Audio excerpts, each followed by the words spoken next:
അങ്ങനെയുള്ള വിഷയം ഇല്ല, മയക്കില്ല, ഇരിക്കും ആവശ്യം അത് വേറെ അല്ല. അതൊക്കെ സംസ്ഥാന മന്ത്രിസഭ ചർച്ച ചെയ്തിട്ട്. ഒരു നിലവിളക്കിന്റെ വാടക 6000 രൂപയാണ്. നിലവിളക്ക് വാങ്ങാൻ 15,000 ആയിരുന്നു. നായനാർ പാർക്കിൽ എടുത്ത നിലവിളക്കിന്റെ വാടക 500 രൂപയാണ്.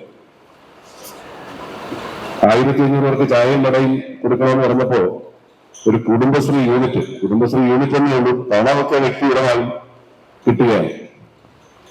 നിലവിളക്കിന്റെ വലിപ്പം തന്നെയാണോ 500 രൂപ 6000-ന്റെ? താങ്കൾ നിന്നാൽ താങ്കളുടെ ചെസ്റ്റ് അളവിൽ കത്തിക്കാൻ കഴിയുന്ന നിലവിളക്ക്, അതാണല്ലോ പൊതുത്സാഹ സ്റ്റേജുകളിൽ വെക്കുക. 60,000 രൂപയാണ് 1500 പേർക്ക് ചായയും വടയും കൊടുക്കാനായിട്ട് എടുത്ത ഒരു കുടുംബശ്രീ യൂണിറ്റ് എന്റെ മുമ്പിൽ തന്നെ ഉദ്യോഗസ്ഥർ അടക്കിയിരിക്കുന്നു ചോദിച്ചു. നമ്മളത് 20,000 രൂപയ്ക്ക് പുറത്തൊരാളിനെ കൊണ്ട് ചെയ്യിച്ചു. പറഞ്ഞ ന്യായം, കുടുംബശ്രീ ആണെങ്കിൽ കൊട്ടേഷൻ വിളിക്കണ്ട. ഈ കുടുംബശ്രീ യൂണിറ്റ് നമ്മുടെ ക്യാമ്പയിൻ നടത്തുന്ന അടക്കം അങ്ങനെയുള്ള വിഷയം ഇല്ല, മയക്കില്ല, ഇരിക്കും ആവശ്യം അത് വേറെ അല്ല. അതൊക്കെ സംസ്ഥാന മന്ത്രിസഭ ചർച്ച ചെയ്തിട്ട്. ശ്രീ ഹരികുമാർ ഇരിക്കൂ. അപ്പോ അജണ്ടയിലേക്ക് കിടക്കുകയാണ്. സപ്ലിമെന്ററി അജണ്ടയുടെ അല്ലല്ല, ബഹുമാനപ്പെട്ട തമ്പാനൂർ കൗൺസിൽ അതൊക്കെ സംസ്ഥാന മന്ത്രിസഭ ചർച്ച ചെയ്തിട്ട്. അല്ല ശ്രീകുമാർ, അവിടെ മൈക്കില്ല, അതൊക്കെ അവിടെ ചർച്ച ചെയ്തിട്ട് നമുക്ക് അല്ല, അജണ്ടയിലുള്ള വിഷയങ്ങൾ ചർച്ച ചെയ്യുമ്പോൾ മൈക്ക് തരാം, എത്ര വേണോ പറയാം. ഒരു 500 കൂടുതൽ അജണ്ടയുണ്ട്, അജണ്ടയിലേക്ക് നമുക്ക് വരാം. സപ്ലിമെന്ററി അജണ്ട തന്നിട്ടുണ്ട്. അപ്പോ അജണ്ടയിലേക്ക് കിടക്കുകയാണ്. ആദ്യം ധനകാര്യ സ്റ്റാൻഡിംഗ് കമ്മിറ്റിയുടെ അജണ്ട ബഹുമാനപ്പെട്ട ഡെപ്യൂട്ടി മേയർ ആശാനാണ്. ധനകാര്യ സ്റ്റാൻഡിംഗ് കമ്മിറ്റി പാസാക്കിയ മെയിൻ അജണ്ടയിൽ 1 മുതൽ 63 വരെയുള്ളതിൽ രണ്ടാമത്തെ അജണ്ട ഒഴികെ അതുപോലെ 16-ാമത്തേതും 30-ാമത്തേതും ഒരു അജണ്ടയാണ്, റെപ്പറ്റീഷനാണ്. അതുപോലെ സപ്ലിമെന്ററി അജണ്ടയിൽ 1 മുതൽ 12 വരെയുള്ള അജണ്ട പാസാക്കുവാനായി കൗൺസിൽ മുമ്പാകെ അവതരിപ്പിക്കുന്നു. രണ്ടാമത്തെ അജണ്ട മാറ്റിവെച്ചു. 16, 30 ഒരേ അജണ്ടയാണ്.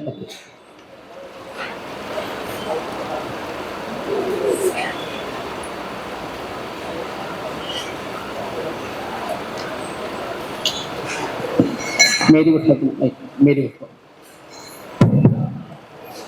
സർ, 20-ാമത്തെ അജണ്ടയല്ലേ, അതുമായിട്ട് ബന്ധപ്പെട്ടല്ല, അതിനോടനുബന്ധിച്ചുള്ള കാര്യമാണ്. ഈ ഉദ്ഘാടനങ്ങൾക്ക് കൊടുക്കുമ്പോഴത്തേക്ക് പഴയത് നിങ്ങൾക്കറിയാം, നമ്മുടെ ഒരു കോൺട്രാക്ട് എടുക്കുമ്പോൾ പുള്ളി എല്ലാ കാര്യങ്ങളും നല്ല രീതിയിലാണ് ചെയ്തുകൊണ്ടിരുന്നത്. അതായത് നമുക്ക് ഫാന്, മൈക്ക്, ഇവിടെ വരുന്നവർക്ക് ഉദ്ഘാടനത്തിന് വരുമ്പോഴത്തേക്ക് ചായ, ഇങ്ങനെയുള്ള കാര്യങ്ങളെല്ലാം ഉൾപ്പെടെ ചെയ്തുകൊണ്ടിരുന്നു. പക്ഷെ ഇപ്പോ ടെൻഡർ എടുക്കുന്നവര് ഫാനില്ല, വരുന്നവർക്ക് ചായ ഇല്ല, ഇങ്ങനെ പല കാര്യങ്ങളും, തറയിൽ വിളിക്കാനായിട്ട് മാറ്റില്ല, ഇങ്ങനെ ഒരു കാര്യവും ഉൾപ്പെടുത്താതെ അപ്പോ ടെൻഡർ വിളിക്കുമ്പോഴത്തേക്ക് ആ കൊട്ടേഷൻ കൃത്യമായിട്ടും അവര് എഴുതി ഇന്ന കാര്യങ്ങൾ ചെയ്തേ പറ്റും, അതുകൂടെ ഉൾപ്പെടുത്തിയാണ്. ഓരോരുത്തർക്കും വരുന്ന മാറില്ലല്ലോ, അതെല്ലാം ഉൾപ്പെടുത്തി ഒന്ന് ചെയ്യാനായിട്ട് ഒന്ന് ശ്രദ്ധിക്കണം. കാരണം എന്റെ വാർഡിൽ തന്നെ ഉണ്ടായ അനുഭവമാണ്, അതുകൊണ്ടാണ് ഞാനിത് പറയുന്നത്. ഞങ്ങള് അത് ഒരു ഉദ്ഘാടനം നടത്തിയപ്പോൾ, ഇന്നലെ 2 ഉദ്ഘാടനം നടത്തിയപ്പോഴത്തേക്കും എടുത്തത് വേറെ ആളാണ്.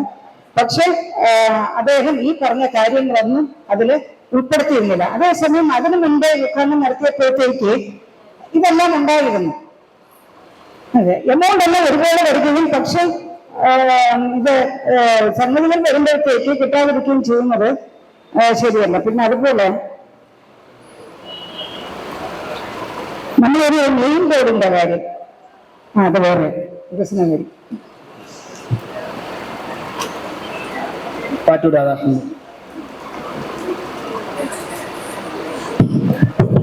ബഹുമാനപ്പെട്ട മേയർ,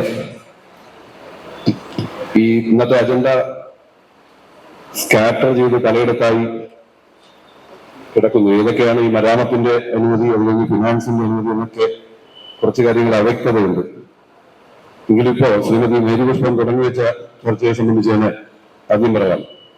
നമ്മുടെ കഴിഞ്ഞ കാല ഇത്തരം പണികൾ പരിശോധിച്ചാൽ സ്ഥിരമായൊരു 3 കോൺട്രാക്ടർമാരാണ്. ഒന്ന് CBG Thilakan, S Kumaresan, R Rajesh. ഇത് 3 ഒരാൾ തന്നെ എന്നാണ് ഞാൻ വിചാരിക്കുന്നത്. 3 കൊട്ടേഷനുകൾ എഴുതി വെച്ച് കൊടുക്കുന്ന ഒരു സ്ഥിരം സംവിധാനം ഉണ്ടായിരുന്നു. അത് കൂടുതൽ ബോധ്യപ്പെട്ടത് അതിന്റെ വലിയ അഴിമതിയുടെ ചുരുളഴിഞ്ഞത് ഇപ്പൊ നമ്മുടെ ഗാന്ധി പാർക്കിൽ ഭവനരഹിതർക്ക് വീട് വയ്ക്കുന്നതിന് പണം കൊടുക്കുന്നതിന്റെ നായനാർ പാർക്കിൽ നടന്ന ഉദ്ഘാടന പരിപാടിയുമായി ബന്ധപ്പെട്ടാണ്. കഴിഞ്ഞ 10-12 കൊല്ലമായി തിരുവനന്തപുരം നഗരസഭയിൽ ആരൊക്കെയാണ് അതിന് നേതൃത്വം കൊടുത്തതെന്ന് അറിയില്ല. ഒരുപക്ഷെ അതിലെത്ര പേർ ഈ ഹാളിൽ ഉണ്ടോ എന്നും അറിയില്ല.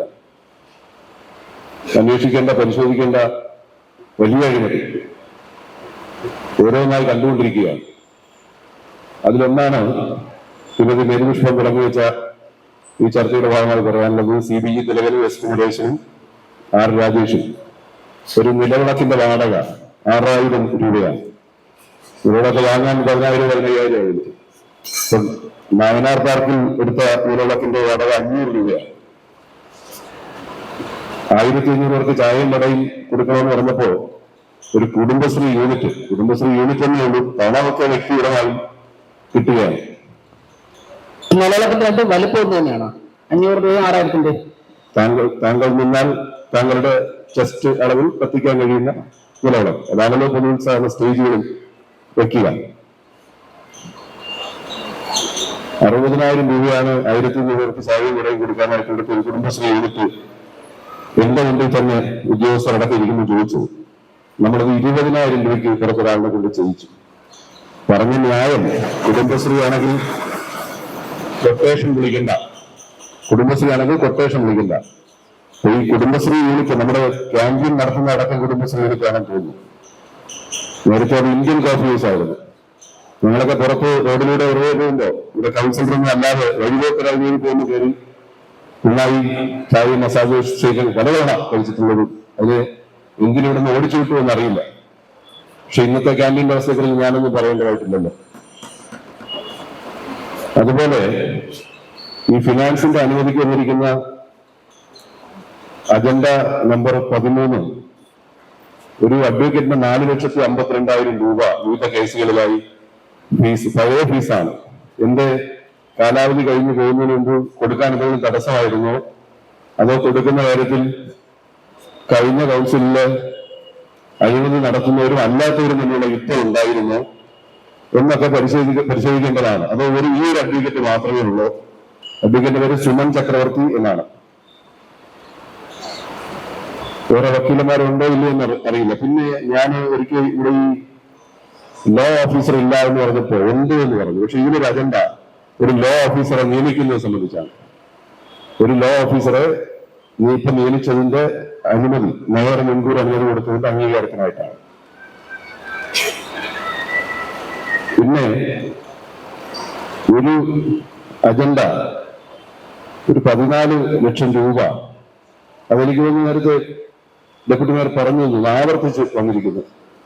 അത് പ്രിന്റർ, കമ്പ്യൂട്ടർ തുടങ്ങിയവർക്ക് വാങ്ങിച്ച വകയിലാണ്. അതുപോലെ ഒക്ടോബർ നവംബർ മാസങ്ങളിൽ എന്താണ് സംഭവിച്ചതെന്നറിയില്ല. ഒക്ടോബർ നവംബർ മാസങ്ങളിൽ നമ്മുടെ കൗൺസിലിന്റെ മേയർ സെക്ഷനിൽ നിന്ന് അജണ്ട, മിനിറ്റ്സ്, വിവിധ സ്റ്റാൻഡിംഗ് കമ്മിറ്റികളുടെ, അതായത് കൗൺസിലിന്റെ അജണ്ട, മിനിറ്റ്സ്, വിവിധ സ്റ്റാൻഡിംഗ് കമ്മിറ്റികളുടെ അജണ്ട, നോട്ടീസ്, ഫോട്ടോ കോപ്പി, ഇതിനെല്ലാം ചേർത്ത് ഒക്ടോബർ നവംബർ, അതായത് ഡിസംബറിൽ കാലാവധി കഴിയുന്നു. ഒക്ടോബർ നവംബറിൽ ഇനി എനിക്ക് ആ കാര്യത്തിലുള്ള സംശയം, ഇനി വലിയ പ്രോഗ്രാമുകൾ, ഭയങ്കരമായി പ്രിന്റ് ചെയ്യുന്ന പ്രോഗ്രാമുകൾ ഒക്കെ നടന്നതാണോ? 2 മാസത്തേക്ക് പ്രിന്റിംഗ് ചാർജ് ഇനത്തിൽ 12,53,621 രൂപ ഒക്ടോബർ നവംബർ മാസങ്ങളിൽ മാത്രം.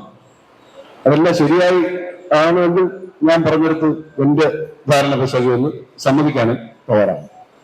മറ്റൊന്ന്, നമ്മുടെ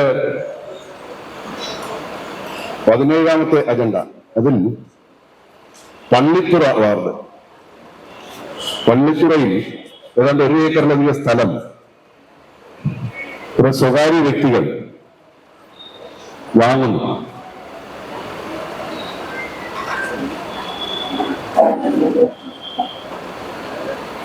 ഫിനാൻസിലല്ല അല്ലേ? സമ്മറിയിലാണ്. സമ്മറിയിലാണ് ഞാൻ കണ്ടത്. അതുകൊണ്ട് ഇനി ഫിനാൻസിന്റെ അനുമതി വേണ്ടേ? പറയണോ? അതോ പിന്നെ പറഞ്ഞു പൂർത്തിയാക്കി. അപ്പോ അവിടെ ഈ സ്ഥലം ഈ വീട് വെച്ച ആളുകൾ അവിടെ ഒരു 300 മീറ്റർ നീളത്തിലുള്ള വഴി ആസ്തിയിൽ ഉൾപ്പെടുത്തണം, നഗരസഭയുടെ ആസ്തിയിൽ ഉൾപ്പെടുത്താനായി സ്റ്റാൻഡിംഗ് കമ്മിറ്റി, കഴിഞ്ഞ ഭരണസഭയുടെ സ്റ്റാൻഡിംഗ് കമ്മിറ്റി, നഗരാസൂത്രണ സ്റ്റാൻഡിംഗ് കമ്മിറ്റി, അതുകൊണ്ടാണ് സുജാദേവി ചെയർപേഴ്സൺ ആയിരുന്ന നഗരാസൂത്രണ സ്റ്റാൻഡിംഗ് കമ്മിറ്റിയിൽ ആസ്തിയിൽ ഉൾപ്പെടുത്തുന്നതിന് അനുമതിക്കായി സമർപ്പിച്ചിട്ടുണ്ട്. അതിന്റെ അംഗീകാരത്തിന് സ്റ്റാൻഡിംഗ് കമ്മിറ്റി ഈ കൗൺസിലിന്റെ പരിഗണനയ്ക്ക് വിട്ടിരിക്കുന്നു. അപ്പൊ ഈ കൗൺസിൽ അംഗീകരിച്ചാല് അവിടെ ആസ്തിയിൽ ഉൾപ്പെടുത്തി കഴിഞ്ഞ് ടാറിങ്ങോ മറ്റെന്തെങ്കിലും മരാമത്ത് ചെലവോ നമുക്ക് വഹിക്കാൻ കഴിയും. ഞാനത് സുജാതയോട് ചോദിച്ചപ്പോ സുജാതയെ അറിഞ്ഞിട്ടേ ഇല്ല എന്ന് പറഞ്ഞു. അടുത്തൊരു അജണ്ട 34 ഇതേ സിറ്റി ഹോസ്പിറ്റൽ റോഡ് 14 ലക്ഷം രൂപയ്ക്ക് ടാർ ചെയ്യുന്നതിന് അനുവദിക്കായി. അതായത് ടാർ ചെയ്യുന്നതിന് 14 ലക്ഷം രൂപ മേയർ മുൻകൂർ അനുവദിച്ചതിന്റെ അനുമതിക്കായി ഈ കൗൺസിൽ വന്നിരിക്കുന്നു. ഭീകരമായ അനുമതിയും ക്രിമിനൽ കുറ്റവുമാണ്. ആസ്തിയിൽ ഉൾപ്പെടാത്തൊരു സ്ഥലം ആസ്തിയിൽ ഉൾപ്പെടുത്താനുള്ള അജണ്ട ഇവിടെയുണ്ട്. അതോടൊപ്പം തന്നെ പണം അനുവദിക്കുന്നില്ല. റോഡ് പണി ചെയ്ത് കഴിഞ്ഞു, പരിശോധിക്കാൻ തീരുമാനിക്കണം. ഇങ്ങനെയുള്ള കുറേയേറെ കാര്യങ്ങളുണ്ട്. എല്ലാം ഇതിലൊക്കെ പറയുന്നില്ല. ഈ പ്രഥമമായി കണ്ട കാര്യങ്ങൾ ചൂണ്ടിക്കാണിക്കുകയാണ്.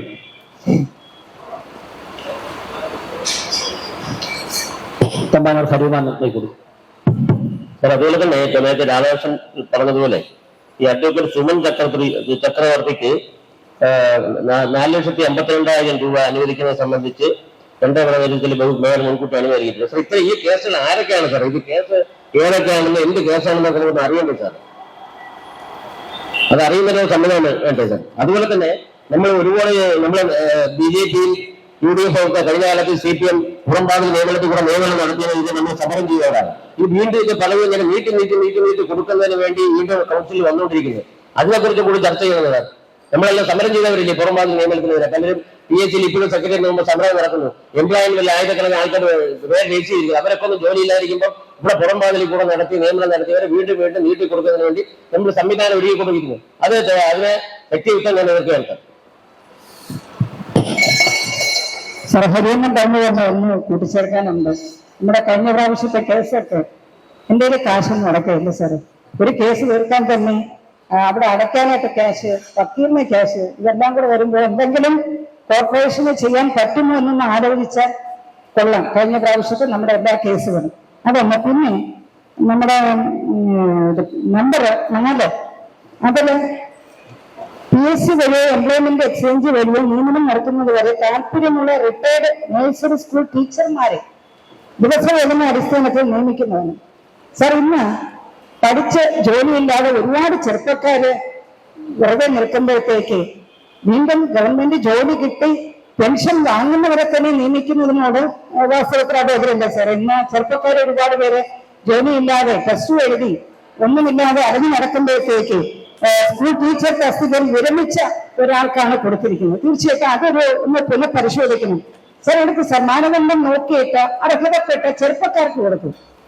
വിരമിച്ചവർക്ക് പെൻഷൻ ഉണ്ടല്ലോ, വീണ്ടും അവർക്ക് തന്നെ കൊടുക്കുന്നതിനോട് അത് ശരിയായ നടപടിയല്ല സാർ. എന്നത് പുനഃപരിശോധിക്കണം. അതുപോലെ ഒരു മാനുഷിക പരിഗണനയാണ്. എനിക്കറിയില്ല, ഞാനൊരു അജണ്ട നോക്കിയപ്പോഴത്തേക്ക് 17ാമത്തെ അജണ്ട ഒരു C. ദേവരാജൻ പുള്ളി ജോലിയുടെ കാര്യം സംബന്ധിച്ചാണ്. അദ്ദേഹം ജോലിയല്ല, മറ്റേ ധനകാര്യ കമ്മിറ്റിയുടെ നമ്മുടെ തിരുവനന്തപുരം കാലാവധി പുതുക്കിയതിന് കടയുടെ ഇതാണെന്ന് തോന്നുന്നു. അപ്പോ വാസ്തവത്തിൽ അദ്ദേഹത്തിന് സുഖമില്ലാത്തത് കൊണ്ടാണ് കാശ് അടയ്ക്കാൻ പറ്റിയില്ല എന്നുള്ളതാണ് കൊടുത്തിരിക്കുന്നത്. അപ്പൊ രോഗവിവരത്തിന്റെ രേഖകളും റേഷൻ കാർഡിന്റെ മഞ്ഞക്കാർഡാണ് എല്ലാം കൊടുത്തിട്ടുണ്ട്. അപ്പൊ ഈ ഇത്രയോ കോടി രൂപ നമ്മുടെ ഗവൺമെന്റ്, കേന്ദ്ര ഗവൺമെന്റ് സ്ഥാപനങ്ങൾ നമുക്ക് തരാനിരിക്കെ വളരെ തുച്ഛമായ നമ്പർ 17 സാർ, വളരെ തുച്ഛമായ എമൗണ്ടല്ലേ. അപ്പൊ അങ്ങനെയുള്ളതൊക്കെ ഒരു നമുക്ക് എങ്ങനെയാണ് എവിടെയാണ് തീരുമാനിക്കുന്നത് എനിക്കറിയില്ല. എനിക്ക് കണ്ടപ്പോൾ വളരെയധികം വേദന തോന്നി. കാരണം ഇത്തരത്തിലുള്ളവർക്ക് പേപ്പരീക്ഷ മാത്രം ഒഴിവാക്കിയാൽ മതിയോ എന്നുള്ളത് ഒന്ന് ആലോചിച്ച് കഴിഞ്ഞാൽ നല്ലതായിരിക്കും. അദ്ദേഹത്തിന് അല്ലാതെ തന്നെ റെന്റ് കൊടുക്കാനായിട്ടുണ്ട്. ഈ സുഖമില്ലാത്തത് കൊണ്ടാണ് റെന്റ് കൊടുക്കാത്തത്. ഈ ആളെ എന്ന് എനിക്കറിയില്ല കേട്ടോ. വാസ്തവത്തിൽ അജണ്ട വായിച്ചപ്പോഴത്തേക്ക് ഒന്ന് മനസ്സില് പെട്ടെന്ന് സ്ട്രൈക്ക് ചെയ്തതാണ്. ഇങ്ങനെയുള്ളവരെ പ്രത്യേക ഒരു പരിഗണനയൊക്കെ കൊടുക്കണം സാർ. പ്രത്യേകിച്ച് മഞ്ഞക്കാരുടെ അന്വേഷണം നടത്തുക. അന്വേഷണം നടത്തിയിട്ട് അർഹതപ്പെട്ടതുള്ളതാണെങ്കിൽ തീർച്ചയായിട്ടും അവർക്ക് അതിന്റെ ആനുകൂല്യങ്ങൾ അനുഭവിക്കാനായിട്ട് ചെറിയൊരു റിക്വസ്റ്റ് കൂടെയാണ്.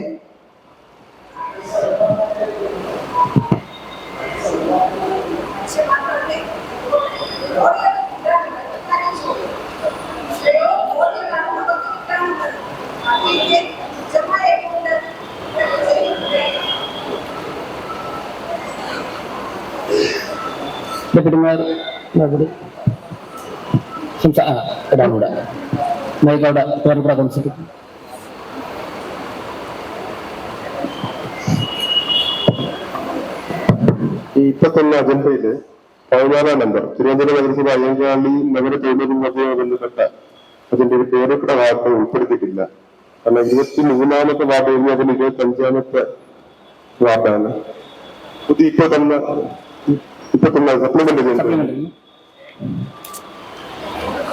ക്ഷേമത്തിൽ വരുമ്പോ പറഞ്ഞാൽ ക്ഷേമത്തിന്റെ ശരി വരുമ്പോ പറയാം. ബഹുമാനപ്പെട്ട മേയർ, നമ്മുടെ കൗൺസിലർ മേരി പുഷ്പം അവർ പറഞ്ഞതുപോലെ ഈ ഉദ്ഘാടനവുമായി ബന്ധപ്പെട്ട് നിരവധിയായിട്ടുള്ള അജണ്ട നമ്മുടെ ഈ ഒരു മെയിൻ അജണ്ടയിലും സപ്ലിമെന്ററി അജണ്ടയിലും ഒക്കെ തന്നെ വന്നിട്ടുണ്ട്. നിരവധിയായിട്ടുള്ള പരാതികൾ കൗൺസിലർമാരുടെ ഭാഗത്തു നിന്നും ഉദ്ഘാടനവുമായി ബന്ധപ്പെട്ട് വന്നിട്ടുണ്ട്. നേരത്തെ സൂചിപ്പിച്ച പോലെ തന്നെ ഒരു വിളക്കിന് 300 രൂപയുടെ വാടകയ്ക്കുള്ള വിളക്കിന് 6000 രൂപ. അങ്ങനെ വിളക്കിന്റെ കാര്യത്തിൽ മാത്രമല്ല ഈ ഉദ്ഘാടനവുമായി ബന്ധപ്പെട്ട് നിരവധിയായിട്ടുള്ള പരാതികൾ വന്നിട്ടുണ്ട്. നേരത്തെ സൂചിപ്പിച്ച പോലെ തന്നെ ഈ ഉദ്ഘാടനവുമായി ബന്ധപ്പെട്ട എല്ലാ ഫയലുകളും ഒന്ന് പുനഃപരിശോധിക്കുന്നത് നല്ലതായിരിക്കുമെന്നാണ് മേയറോട് സൂചിപ്പിക്കാനുള്ളത്. അതുപോലെ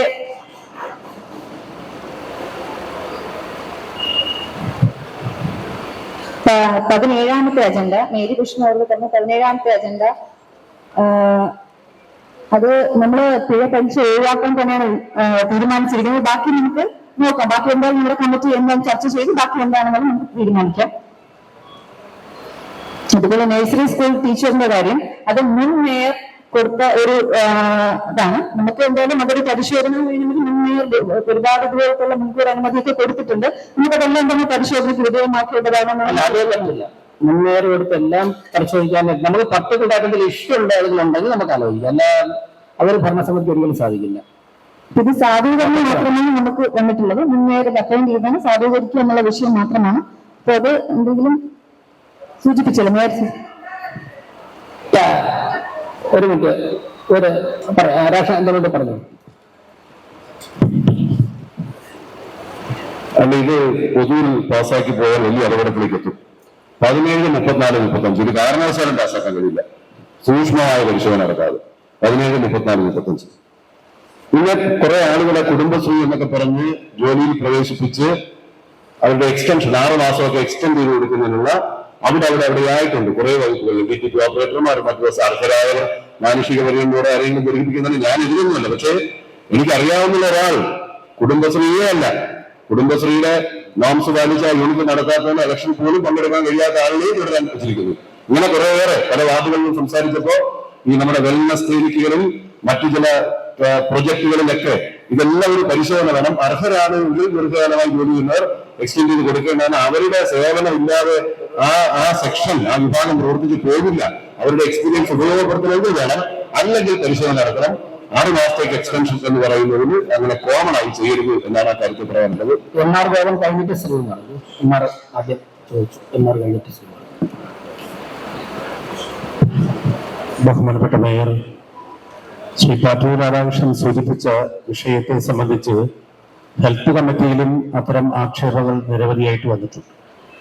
189 ദിവസം പുതുക്കി കൊടുക്കുമ്പോൾ ഏകദേശം തുടർച്ചയായിട്ടുള്ള ഈ പറഞ്ഞ പോലെ ഒത്തിരി ആളുകൾ ആ നിയോഗിതരായിട്ടുള്ള മേഖലയിൽ പണിയെടുക്കുന്നതുമായി ബന്ധപ്പെട്ടിട്ടുള്ള വിഷയത്തിൽ ആ ഹോസ്പിറ്റലുകളായാലും അതോടൊപ്പം ബന്ധപ്പെട്ട എവിടെയാണോ നിയോഗിക്കപ്പെടുന്നത് അവിടെ ജോലി ചെയ്യുന്നില്ല എന്ന ആക്ഷേപം ആ വകുപ്പ് മേധാവികളിൽ നിന്ന് കിട്ടുന്നു. അതോടൊപ്പം തന്നെ നാട്ടുകാരോടുള്ള സമീപനത്തെ സംബന്ധിച്ചുള്ള ആക്ഷേപങ്ങൾ വരുന്നു. അതുകൊണ്ട് തന്നെ ഈ തെരഞ്ഞെടുപ്പ് പ്രക്രിയ നടക്കുന്നത് കൊണ്ട് എത്രയും വേഗത്തിൽ ഒരാളെ എടുക്കുവാൻ ഈ ഭരണസമിതിക്ക് ഉടനെ സാധിക്കുന്നില്ല എന്നുള്ളത് കൊണ്ട് തന്നെ ഈ വന്നിട്ടുള്ള പുതുക്കൽ അജണ്ടകളൊക്കെ തന്നെ അതൊരു 3 മാസത്തേക്ക് പുതുക്കിക്കൊണ്ട് വീണ്ടും പുനർക്രമീകരിച്ചുകൊണ്ട് ചില ആളുകളെ ഉൾപ്പെടുത്തുവാനും അതോടൊപ്പം തന്നെ മാറ്റേണ്ടവരെ മാറ്റിക്കൊണ്ട് പുതിയ കാര്യങ്ങൾ ചെയ്യുന്നതിലേക്കായി തീരുമാനമെടുക്കാൻ നന്നായിരിക്കുമെന്ന് ബഹുമാനപ്പെട്ട മേയറോട് സൂചിപ്പിക്കുന്നു.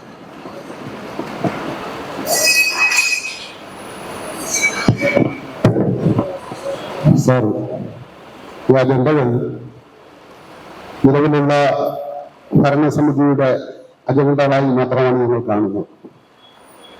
കൗൺസിൽ യോഗത്തിൽ അവതരിപ്പിക്കപ്പെട്ട അജണ്ടയാണ്. അജണ്ടയുടെ ഉത്തരവാദികൾ നിലവിലുള്ള ഭരണ സംവിധാനമാണ്. ഈ നഗരസഭയിലെ LDF-ലെ 29 കൗൺസിലർമാർ ഞങ്ങളൊരിക്കലും നിങ്ങൾ ഈ അജണ്ടയുമായി ഇവിടെ വരണമെന്ന് ഞങ്ങൾ ആവശ്യപ്പെട്ടിട്ടില്ല. നിങ്ങൾ തെറ്റായിട്ടുള്ള ഒരു കാര്യത്തിനും കൂട്ടുനിൽക്കണമെന്ന് ഞങ്ങൾ ആവശ്യപ്പെട്ടിട്ടില്ല. നിങ്ങളുടെ കൗൺസിലിന്റെ ഭരണ സംവിധാനത്തിന്റെ ഭാഗമായിട്ടുള്ള ഒരു സ്റ്റാൻഡിംഗ് കമ്മിറ്റി ചെയർമാൻ ഈ കൗൺസിൽ യോഗത്തിൽ അവതരിപ്പിക്കുന്ന ആളുകൾ തന്നെ തിരിച്ചു ചോദിക്കുകയാണ്, സാറേ, ഇവരെല്ലാം തന്നെ ഇത്തരം കാര്യങ്ങളൊന്ന് പഠിപ്പിക്കാൻ ശ്രമിക്കണം സാർ. ഇത്രയും വിവരമില്ലാത്ത നിലയ്ക്ക് കാര്യങ്ങൾ അവതരിപ്പിക്കുന്ന ഇതര കക്ഷികളുടെ കൗൺസിലായി നമ്മുടെ കൗൺസിൽ മാറണം. സാറിനും കൂടെ നാണക്കേടാ അങ്ങനെയുള്ള വാക്കുകൾ അല്ല, സാറിനും കൂടെ നാണക്കേടാണ്.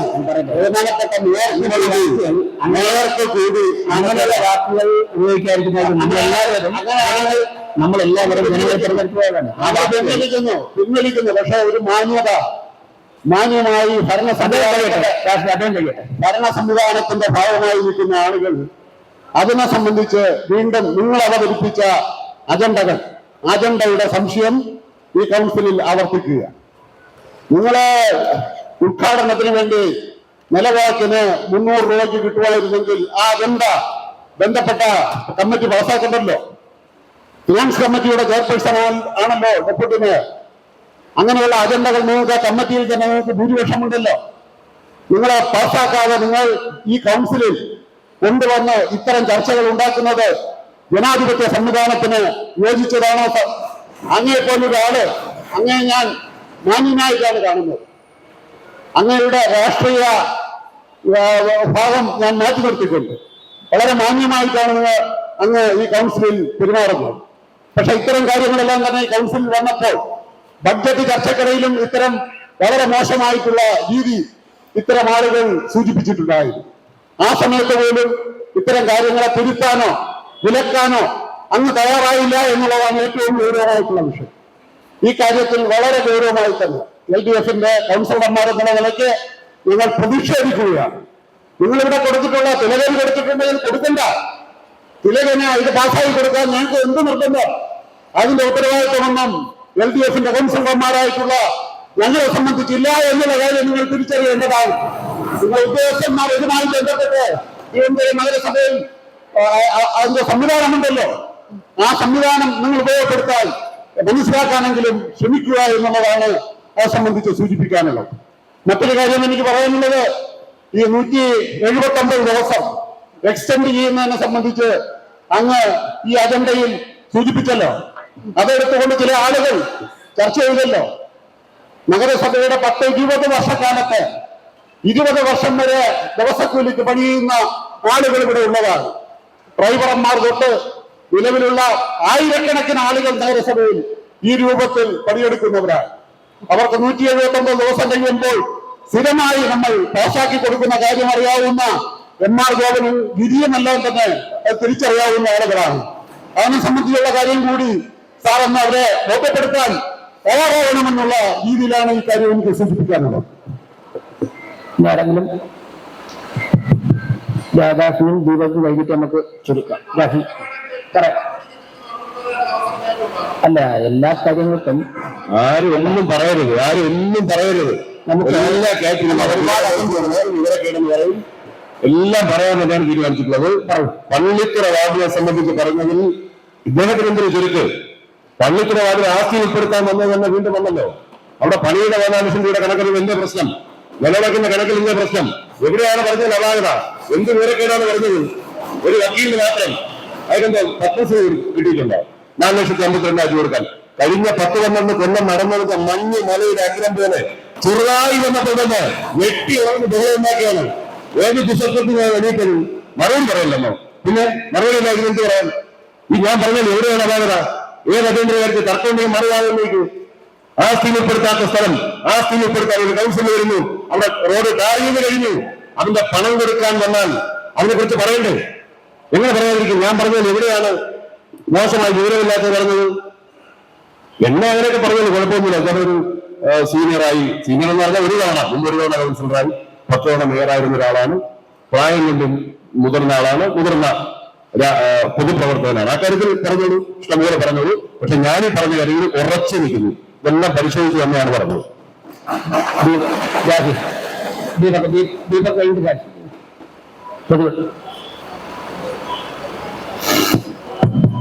ഇവിടെ ഉന്നയിച്ച കുറെ വിഷയങ്ങൾ. ഒന്ന്, നമുക്ക് ഈ പറഞ്ഞ പോലെ ചിലപ്പോൾ പരിചയക്കുറവ് കൊണ്ട് പലരും സംസാരിക്കുന്നതുകൊണ്ടായിരിക്കും അവിടെ പറഞ്ഞു പോകുന്നത്. ഇവിടെ ഉന്നയിച്ച ഒരു വിഷയം എന്ന് പറയുന്നത് ഈ ആസ്തിയിൽ ഉൾപ്പെടുത്തുന്നതിനെ സംബന്ധിച്ചാണ്. നമുക്ക് അറിയാവുന്നത് പോലെ തന്നെ നമ്മുടെയൊക്കെ പ്രദേശങ്ങളിൽ പ്രൈവറ്റ് ആയിട്ടുള്ള ആൾക്കാരുടെ വസ്തുക്കൾ, ഒരു പ്രദേശത്തെ ജനങ്ങൾ അല്ലെങ്കിൽ ഒരു വഴി കോമൺ ആയി 10 പേർക്കായി പിന്നെ അവിടുത്തെ ഭൂ ഉടമ ഇടുന്നു.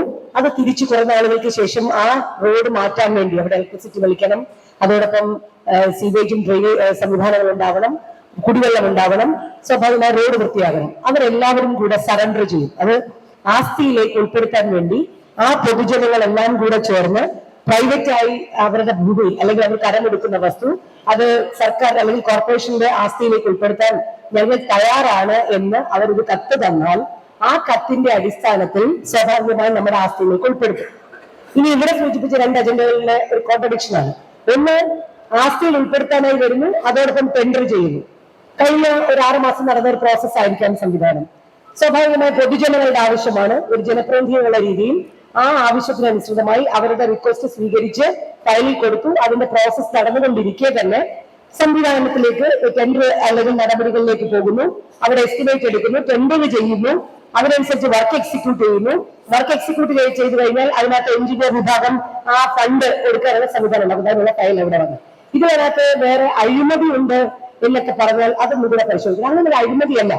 പൊതുജനങ്ങളുടെ വിഷയത്തിൽ ജനപ്രതിനിധികളായി ചെല്ലുന്നവർ എടുക്കുന്ന ചില ശുഷ്കാന്തികൾ, ചില നടപടികൾ അല്ലെങ്കിൽ വേഗത്തിൽ പോകണം എന്നുള്ള കാര്യങ്ങൾ വരുന്നതാണ്. അതിനൊരിക്കലും അങ്ങനൊരു എല്ലാ കാര്യങ്ങളിലും ഈ ദോഷൈക ദൃക്കുകൾ എന്ന് പറയുന്ന രീതിയിൽ നോക്കരുത്. ചില കാര്യങ്ങൾ ഉണ്ടാവാം. കുറെ സംവിധാനങ്ങളിൽ നമുക്ക് മാറ്റം വരുത്തേണ്ടതുണ്ട് എന്ന് തോന്നുന്നുണ്ടെങ്കിൽ മാറ്റം വരുത്താനാണെന്ന് നിങ്ങൾ പുതിയ ഭരണസമിതി വായിക്കാം. പക്ഷെ ഈ എല്ലാ കാര്യവും കഴിഞ്ഞ കാലങ്ങളിൽ ചെയ്തത് മുഴുവൻ കുഴപ്പമായിരുന്നു, ഞങ്ങൾ മാത്രമാണ് ശരി എന്ന് പറയുന്നത് തെറ്റാണ്. അപ്പൊ ഈ ആസ്തി ഉൾപ്പെടുത്തുന്ന ഒന്നത്. രണ്ടാമത്തെ വിഷയം, ഇവിടെ ലീഗൽ പാനലിൽ നേരത്തെ ഉള്ള അഭിഭാഷകർ, അന്നും നമ്മളൊക്കെ ഉന്നയിച്ചിട്ടുള്ള വിഷയങ്ങളാണ്.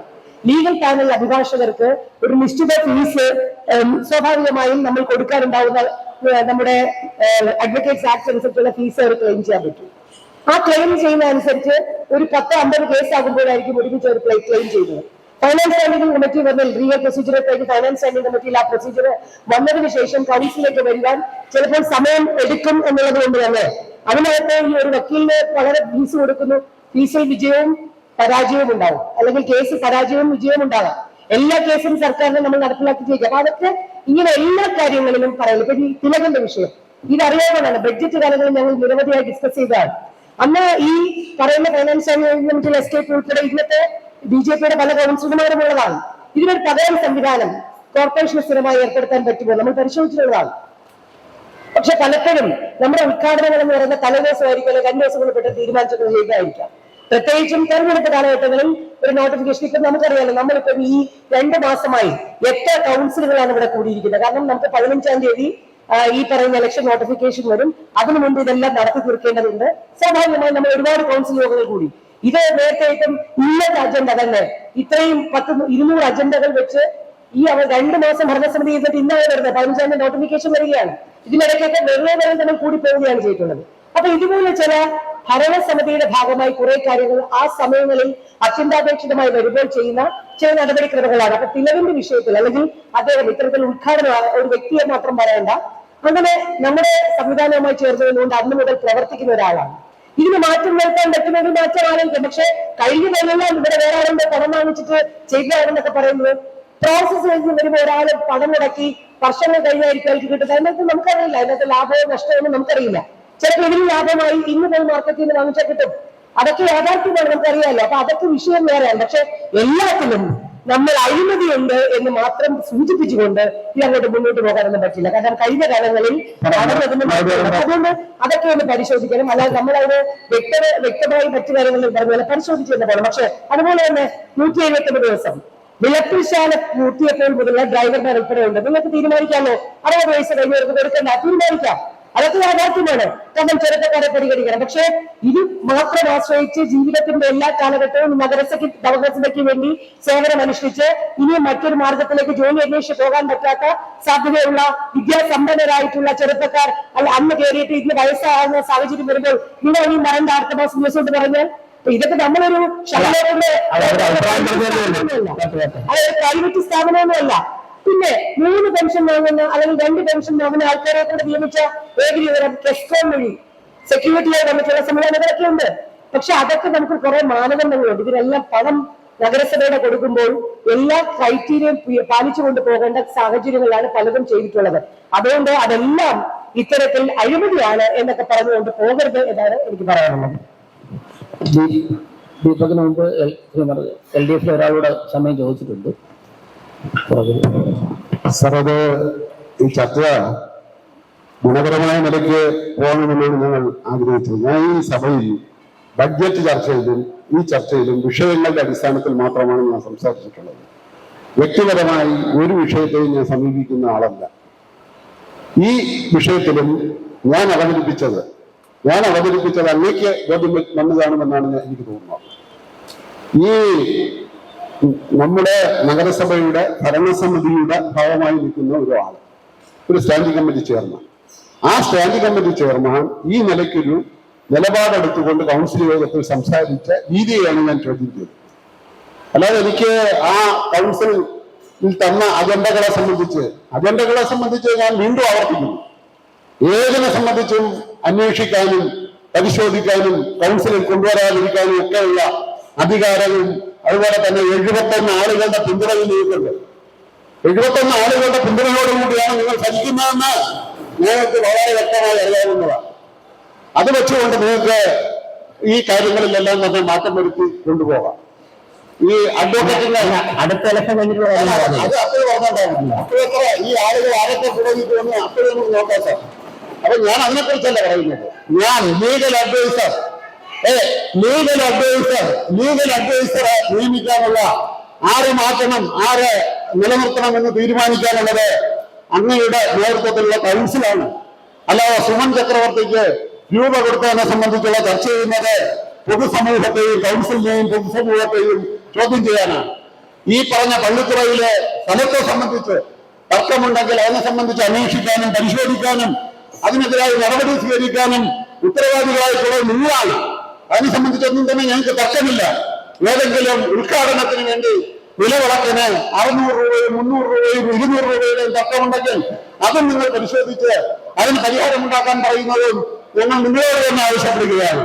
ഇതിന്റെ ഒന്നും തന്നെ പിതൃത്വം ഏറ്റെടുക്കാനുള്ള ഉത്തരവാദിത്വം ഈ LDF കൗൺസിലർമാരെ സംബന്ധിച്ചില്ല എന്നുള്ളതാണ് സൂചിപ്പിച്ചത്. ഒരു മഞ്ഞുരുകലും സാർ, ഞങ്ങൾക്ക് എന്ത് മഞ്ഞുരുകലാണ്? ഒരു ഉരുകലുമില്ല. നിങ്ങൾ അന്വേഷിക്ക്, ഉരുകിക്കൊണ്ടിരിക്കേ ഉള്ളൂ. ഉരുകുന്നതിനെ സംബന്ധിച്ചൊക്കെ ഞങ്ങൾക്കറിയാം. എവിടെയെല്ലാം ഉരുകി. കോർപ്പറേഷൻ തെരഞ്ഞെടുപ്പ് കഴിഞ്ഞ റിസൾട്ട് വന്നപ്പോൾ എവിടെയെല്ലാം കയറി ഇറങ്ങി മഞ്ഞുരുകി എന്നുള്ള കാര്യം നിങ്ങൾക്കറിയാമല്ലോ. നിങ്ങളെല്ലാം തന്നെ കണ്ടിട്ടുള്ളവരാണല്ലോ. അതുകൊണ്ട് മഞ്ഞുരുകലിനെ സംബന്ധിച്ച് നിങ്ങൾക്ക് യാതൊരുവിധ സംശയവുമില്ല. നിങ്ങളൊരു കാര്യം ചെയ്താൽ മതി, ഉരുകാതെ ഇതൊന്നും ഉരുകിപ്പോകാതെ നിലനിർത്താനുള്ള കാര്യം നിങ്ങൾ ചെയ്താൽ നല്ലതായിരിക്കും എന്നുള്ള കാര്യം നിങ്ങൾക്കൊരു സന്ദേശവും കൂടി ഞാൻ ഈ അവസരത്തിൽ നൽകുക.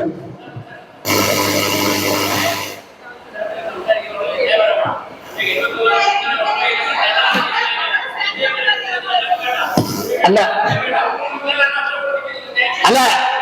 ഞാൻ പറയാം. ശ്രീ ഹരികുമാർ, 71 പറയുമ്പോ നിങ്ങൾ എന്തിനാ നിങ്ങളാണെന്ന് കണക്കൂട്ടുന്നത്?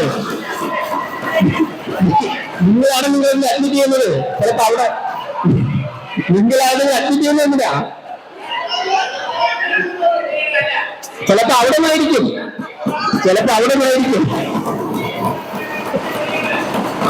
അല്ല,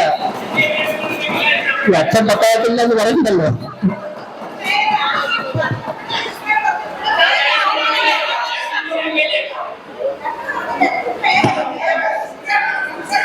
അല്ല ഈ വിഷയമാണെങ്കിൽ അല്ല ധനകാര്യ സ്റ്റാൻഡിംഗ് കമ്മിറ്റി വിഷയം മൈക്കൊന്ന് കൊടുത്തിട്ട് LDF ഒരാള് അത് കഴിഞ്ഞ് BJP പാർലമെന്റ് പാർട്ടി ലീഡർ കഴിഞ്ഞ് നമുക്ക് അവസാനിപ്പിക്കാം. ആരും ഇല്ല കിണവൂർ കൗൺസിൽ കഴിഞ്ഞ് അവിടെ കൊടുക്കുക, അത് കഴിഞ്ഞ് പാർലമെന്റ് പാർട്ടി ലീഡർ LDF. ബഹുമാനപ്പെട്ട മേയർ ശ്രീ പാറ്റൂർ രാധാകൃഷ്ണൻ ഇവിടെ ഉന്നയിച്ച ആരോപണങ്ങൾ ഗുരുതരമാണ്. അദ്ദേഹം ഇതൊക്കെ കണ്ടുപിടിക്കാൻ ചികഞ്ഞെടുക്കാൻ ശ്രമിക്കുന്നു എന്നുള്ളത് എനിക്ക് തീർച്ചയായിട്ടും അദ്ദേഹം അഭിനന്ദനം അർഹിക്കുന്നു. എനിക്കതിൽ രാഷ്ട്രീയമൊന്നുമില്ല, ഒരു രാഷ്ട്രീയമല്ല. എനിക്ക് പറയാനുള്ളത് ഈ അദ്ദേഹം ഉന്നയിച്ച ആരോപണങ്ങൾ വളരെ നന്നായിട്ട് അന്വേഷിക്കണം, അന്വേഷിച്ച് റിപ്പോർട്ട് അവതരിപ്പിക്കണം. ആർക്കെങ്കിലും അതിന്റെ അഭിപ്രായം ഉണ്ടെങ്കിൽ കൈവക്കണം. മറ്റൊരു വിഷയം, ബഹുമാനപ്പെട്ട മുൻ മേയർ പറഞ്ഞത് അദ്ദേഹം ഇന്നലെ രാത്രി എന്തോ ദുസ്വപ്നങ്ങൾ കണ്ടോന്ന് എനിക്ക് സംശയമുണ്ട്. ദുസ്വപ്നങ്ങൾ അല്ല, ആ ഭാഗത്ത് നിന്ന് ആരൊക്കെ ചേർന്ന് പോകുന്നതെന്ന് അദ്ദേഹത്തിന് സംശയമുണ്ട്. അദ്ദേഹത്തിനൊരു സംശയമാണ്. അത് തീർച്ചയായിട്ടും കൂടുതൽ ഇരുന്ന് വിലയിരുത്തണം. ഈ 29 പേരും കൂടെ ഇരുന്ന് കൂടുതൽ വിലയിരുത്തി പരിശോധിക്കണം. അതുകൊണ്ട് എനിക്ക് ബഹുമാനപ്പെട്ട മേയറോട് പറയാനുള്ളത്, ശ്രീ പാറ്റൂർ രാധാകൃഷ്ണൻ ഉന്നയിച്ച ആരോപണങ്ങൾ ഗുരുതരമാണ്. അത് അന്വേഷിക്കുക തന്നെ വേണം, ചെറിയ കാര്യങ്ങളല്ല. 300 രൂപയുടെ നിലവിളക്ക് 5000 രൂപയും അതോടൊപ്പം തന്നെ എന്താ പറയുക 1500 രൂപയ്ക്ക് ഭക്ഷണം, ചെറിയ കാര്യമൊന്നുമില്ല. ആരും ഉത്തരവാദിത്വം അന്വേഷിച്ച് നടപടിയെടുക്കണം. അത് കമ്മിറ്റിയിൽ വെക്കണം. ഇതാണ് എനിക്ക് പറയാനുള്ളത്. ഇതിൽ രാഷ്ട്രീയം കാണുന്നില്ല. നിങ്ങളുടെ ഭാഗം ഒരാളൂടെ അവിടെ കൊടുക്കും. അത് കഴിഞ്ഞ് LDF പാർലമെന്റ് പാർട്ടി ലീഡർ കഴിഞ്ഞാൽ അവസാനിപ്പിക്കാം, ഈ വിഷയം അവസാനിപ്പിക്കാം. ബഹുമാനപ്പെട്ട മേയർ സർ, എന്റെ വാർഡിൽ ഉൾപ്പെട്ട ദുർഗാദാസ് ട്രസ്റ്റിന്റെ കെട്ടിട വസ്തു നികുതി ഒഴിവാക്കണമെന്ന് ആവശ്യപ്പെട്ടുകൊണ്ട് ഒരു അപേക്ഷ നൽകിയതായി കാണുന്നു. പക്ഷെ അതൊരു സംഘടന അവരുടെ പ്രവർത്തനം സംഘടിപ്പിക്കുന്ന ഒരു ഓഫീസ് തന്നെയാണ് എനിക്ക് അറിയാവുന്നത്. ട്രസ്റ്റിന്റെ വായനശാലയുടെ ബോർഡ് കുറുക്കിയിട്ടുണ്ടെന്നാണ് ആരോ റിപ്പോർട്ട് ചെയ്തിട്ടുള്ളത്. ഗ്രന്ഥശാല ജില്ലാ കൗൺസിലിൽ രജിസ്റ്ററായി കാണുന്നില്ല. അതിന്റെ രജിസ്ട്രേഷൻ ഉണ്ടെങ്കിൽ മാത്രമേ ഇത്തരത്തിലുള്ള അനുമതി നൽകാൻ കഴിയൂ എന്നുള്ളതാണ് എനിക്ക് ഈ അവസരത്തിൽ സൂചിപ്പിക്കാനുള്ളത്. LDF parliament party leader.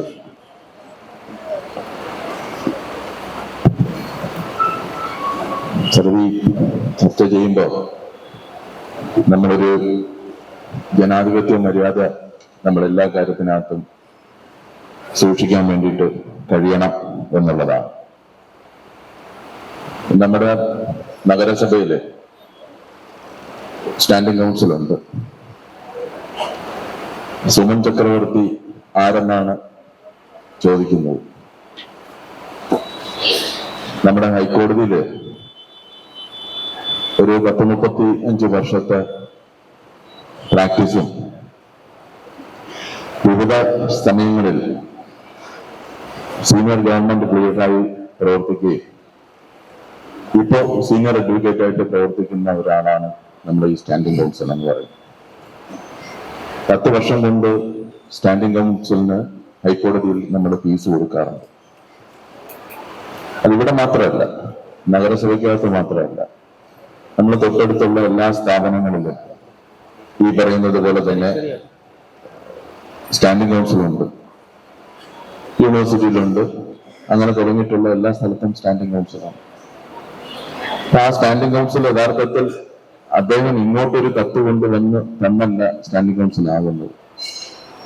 Corporation അതാത് സമയങ്ങളിലെ കൗൺസിൽ കൂടി ഇതുപോലെ ജനാധിപത്യപരമായി തീരുമാനമെടുത്ത് സ്റ്റാൻഡിംഗ് കൗൺസിലായിട്ട് നിയമനം നടത്തുകയാണ് ചെയ്യുന്നത് എന്നുള്ളതാണ്. അങ്ങനെ നിയമനം നടത്തിയിട്ടുള്ള ഒരു സീനിയർ അഭിഭാഷകനെ ഈ രൂപത്തിൽ നമ്മൾ സഭയ്ക്കകത്ത് ഏത് വക്കീലാണ് അല്ലെങ്കിൽ ഇത്രയും പൈസ എന്തിനാണ് കൊടുക്കുന്നത്? നമ്മള് ഒരു സാമാന്യം നമ്മള് ഹൈക്കോടതിയിൽ ഒരു കേസ് നടത്തുന്ന സന്ദർഭത്തിനകത്ത് ഒരു സീനിയർ അഭിഭാഷകനായിട്ടുള്ള ഇവരുടെ ഒരു ഫീസിനെ സംബന്ധിച്ചൊക്കെ നമുക്കറിയാവുന്നതാണല്ലോ. അങ്ങനെയുള്ളൊരു ഫീസ് ഈ കാര്യത്തിനകത്ത് ഈടാക്കിയിട്ടുണ്ടോ? യഥാർത്ഥത്തിൽ വളരെ മാന്യമായിട്ടുള്ള ഒരു ഫീസ് മാത്രമാണ് ഇതിനകത്ത് തന്നെ വാങ്ങിയിട്ടുള്ളത്.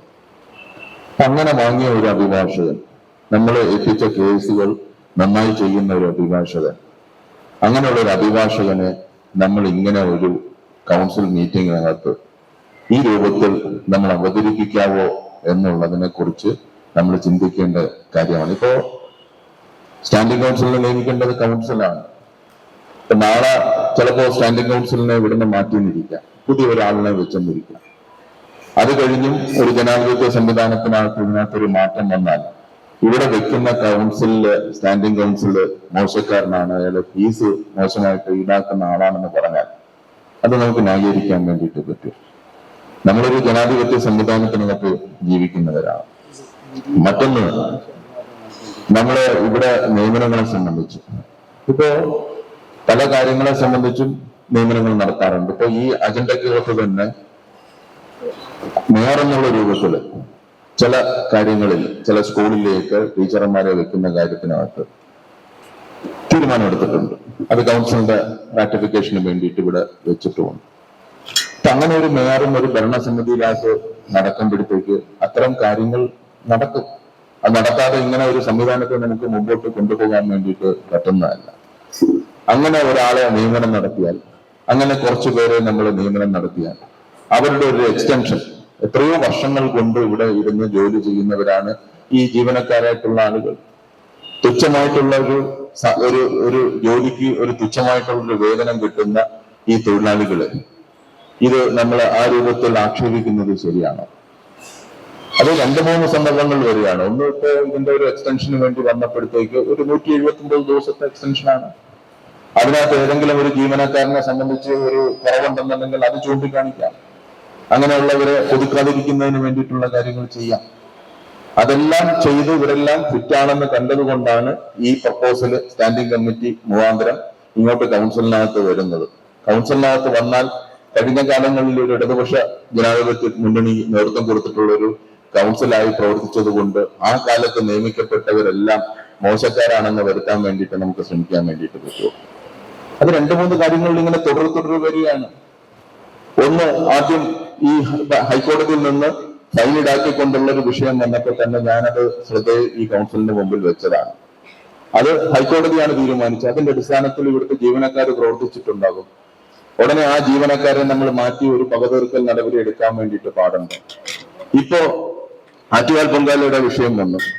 ആ ആറ്റുകാൽ പൊങ്കാലയുടെ വിഷയം വന്നപ്പോഴത്തേക്ക് ഇത്രയും കഠിനമായിട്ട് ഇത്രയും പ്രയാസപ്പെട്ട് ഈ കോർപ്പറേഷനും നഗരസഭയ്ക്കും വേണ്ടിയിട്ട് ആയിരക്കണക്കിന് ജീവനക്കാർ ജോലിയെടുത്ത് കഴിഞ്ഞ് അതിന് നേതൃത്വം കൊടുത്തിട്ടുള്ളവർക്ക് ഇങ്ങനെ ഒരു മാറ്റം വരുത്താൻ വേണ്ടിയിട്ട് ചർച്ച ചെയ്യാം.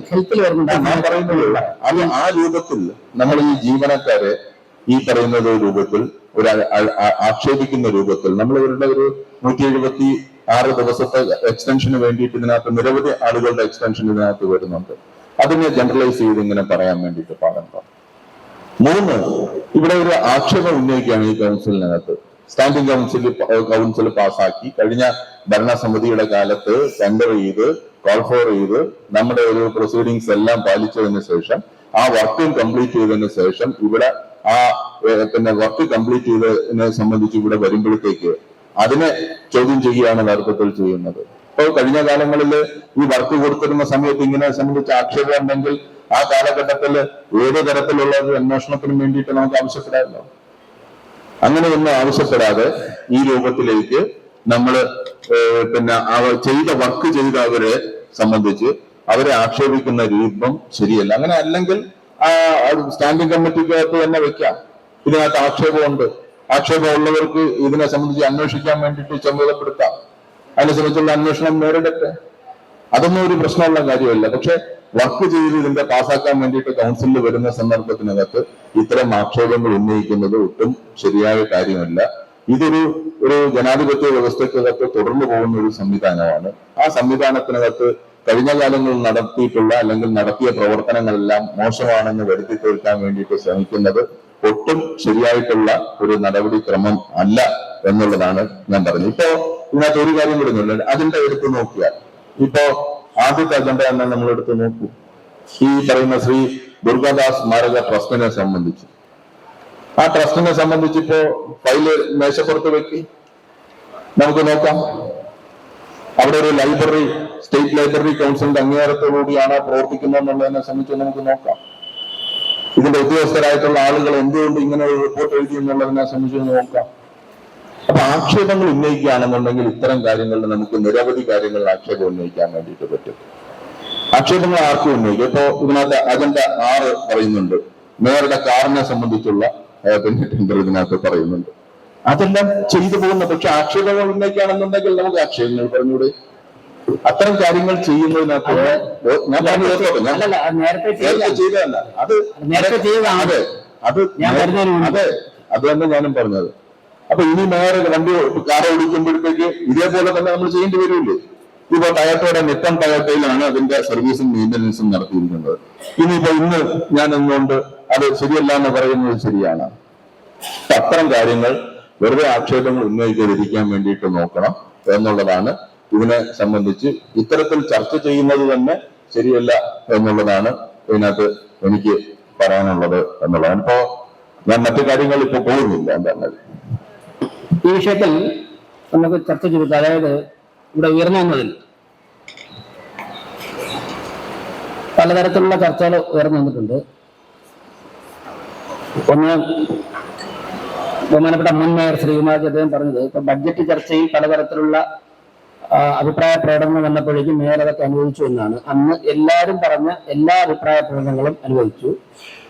അവരുടെ സമയം നിഷ്കർഷ അതായത് മുന്നണികൾ എഴുതുന്ന അത് പാലിക്കണമെന്നും പാർലമെന്ററി വാക്കുകൾ അൺപാർലമെന്ററി വാക്കുകൾ ഉപയോഗിക്കരുത് എന്ന് മാത്രം പറഞ്ഞിട്ട് എല്ലാവർക്കും ആവശ്യത്തിനുള്ള സമയം അനുവദിച്ചു. അക്കൂട്ടത്തിൽ ഓരോരുത്തരും അവരുടെ അഭിപ്രായ പ്രകടനം നടത്തി.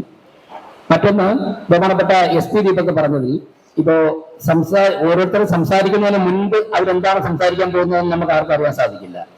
എല്ലാവരും ഇലക്ടഡ് റെപ്രസെന്റേറ്റീവ്സ് ആയതുകൊണ്ട് അവരവരുടേതായ മാന്യമായ ജനാധിപത്യ രീതി കാത്തുസൂക്ഷിച്ച് സംസാരിക്കുമെന്നുള്ള പ്രസംഷനിലാണ് മേയർ ഇവിടെ ഇരിക്കുന്നത്. സംസാരിച്ചതിന് ശേഷം ഇന്ന വാക്കായിരുന്നു അറിയാൻ പറ്റുള്ളൂ. എല്ലാ കാര്യത്തിലും നിയന്ത്രിക്കാൻ പോയാൽ അത് നമുക്ക് അഭിപ്രായ പ്രകടനങ്ങൾ ചെയ്യിക്കും. അതുകൊണ്ടാണ് അതിന് എന്തായാലും അഭിപ്രായം എല്ലാവരും പറയും. ഓരോരുത്തരുടെയും രാഷ്ട്രീയ നിലപാടുകൾക്കും നിലവാരത്തിനും അനുസരിച്ച് തീരുമാനം അവസാനം വരുമ്പോൾ അതാണ് തീരുമാനം. അതുകൊണ്ട് അക്കാര്യങ്ങളിലേക്ക് നമുക്ക് റെസ്ട്രിക്ട് ചെയ്യാൻ പരിമിതിയുണ്ട്. നമ്മൾ ഒരുമിച്ച് തീരുമാനം എടുത്താൽ റെസ്ട്രിക്ട് ചെയ്യാം, പക്ഷെ അത് വളരെ സ്ട്രിക്റ്റ് ആയിട്ട് പോകും. അപ്പൊ ഇപ്പോ ബഹുമാനപ്പെട്ട ഡെപ്യൂട്ടി മേയർ അവതരിപ്പിച്ചതിൽ രണ്ടാമത്തെ അജണ്ട ഡെപ്യൂട്ടി മേയർ തന്നെ പറഞ്ഞു അത് മാറ്റി വയ്ക്കാൻ പറഞ്ഞു. മറ്റൊരു അജണ്ട റെപ്പറ്റീഷൻ ആണെന്ന് പറഞ്ഞു. അതൊഴികെ മുൻ ഭരണസമിതി എടുത്ത ഒരു തീരുമാനവും പുനഃപരിശോധിക്കാൻ സാധിക്കില്ല. മുൻ ഭരണസമിതി എടുത്ത എല്ലാ മുൻകൂർ അനുമതികളുടെയും ബില്ല് പാസ്സാക്കാൻ തന്നെയാണ് ഈ കൗൺസിൽ തീരുമാനിക്കുന്നത്. അതോടൊപ്പം തന്നെ സ്റ്റാൻഡിംഗ് കൗൺസിൽ കേസ് നടത്തി, കേസ് കഴിഞ്ഞു, ഒരു ഭരണസമിതി വെച്ച സ്റ്റാൻഡിംഗ് കൗൺസിൽ ആണ്. മറ്റതിനും സ്റ്റാൻഡിംഗ് കമ്മിറ്റി